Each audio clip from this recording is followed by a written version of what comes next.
যেন আগুন আর বরফের প্রতিযোগিতা। একদিকে দাবানল গ্রাস করছে লাখ লাখ একর জমি, আর অন্যদিকে তুষার ঝড়ের কারণে হিমশীতল তাপমাত্রায় ভয়াবহ পরিস্থিতি তৈরি হচ্ছে। দুয়ে মিলে এক মহা দুর্যোগের সৃষ্টি হয়েছে মার্কিন যুক্তরাষ্ট্রে। এই পরিস্থিতিতে যুক্তরাষ্ট্রের ৩০টি অঙ্গরাজ্যের ৬ কোটিরও বেশি মানুষ ক্ষতিগ্রস্ত হয়েছে এবং অন্তত ২৪ জন প্রাণ হারিয়েছেন। তুষার ঝড়ের কারণে যুক্তরাষ্ট্রের ৭টি অঙ্গরাজ্যে জরুরি অবস্থা জারি করা হয়েছে, যেখানে তাপমাত্রা রেকর্ড পরিমাণ কমে গেছে। হাজার হাজার ফ্লাইট বাতিল এবং বিলম্বিত হয়েছে। তুষার ঝড় প্রবাহিত হচ্ছে যুক্তরাষ্ট্রের মধ্যাঞ্চল এবং পূর্বাঞ্চলে। অন্যদিকে ক্যালিফোর্নিয়া, ওরেগন এবং ওয়াশিংটন স্টেটের বিভিন্ন অঞ্চল দাবানলে পুড়ে যাচ্ছে লাখ লাখ একর জমি। সর্বশেষ তথ্য অনুযায়ী যুক্তরাষ্ট্রের ১২,০০০-এরও বেশি বাড়ি দাবানলে পুড়ে গেছে এবং এর মধ্যে হাজার হাজার মানুষ গৃহহীন হয়েছেন।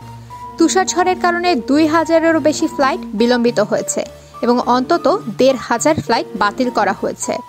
তুষারপাত এবং দাবানলের একসঙ্গে এই প্রভাব এতটাই বিপর্যস্ত যে উদ্ধারকর্মীরা পরিস্থিতি সামাল দিতে হিমশিম খাচ্ছেন। চলমান পরিস্থিতির কারণে সৃষ্ট ভয়াবহতা পুরো আমেরিকার জন্য একটি বড় সংকট হয়ে দাঁড়িয়েছে। আবহাওয়া বিশেষজ্ঞরা বলছেন, যুক্তরাষ্ট্রে চলমান তুষার ঝড়টি গত দশকের সবচেয়ে ভয়াবহ হতে পারে, যেখানে তুষারপাতের পরিমাণ অতিরিক্ত এবং তাপমাত্রা হিমশীতল। অন্যদিকে দাবানল দ্রুত ছড়িয়ে পড়েছে, আর আগুনের তীব্রতা বৃদ্ধির কারণে ক্ষতির পরিমাণ প্রতিদিনই বাড়ছে। অন্যদিকে ক্যালিফোর্নিয়ার গভর্নর গভিন নিউসম এই পরিস্থিতিকে সম্ভবত সবচেয়ে বিধ্বংসী প্রাকৃতিক বিপর্যয় হিসেবে চিহ্নিত করেছেন।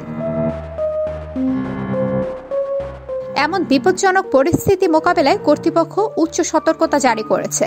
লাখ লাখ মানুষ তুষার ঝড় এবং দাবানলের বিরুদ্ধে প্রস্তুতি নিচ্ছে।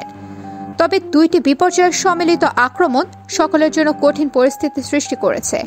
গৃহহীন হয়ে পড়া মানুষদের জন্য আশ্রয় খোঁজার চ্যালেঞ্জ বাড়ছে এবং উদ্ধার কাজেও বিপুল বাধা আসছে।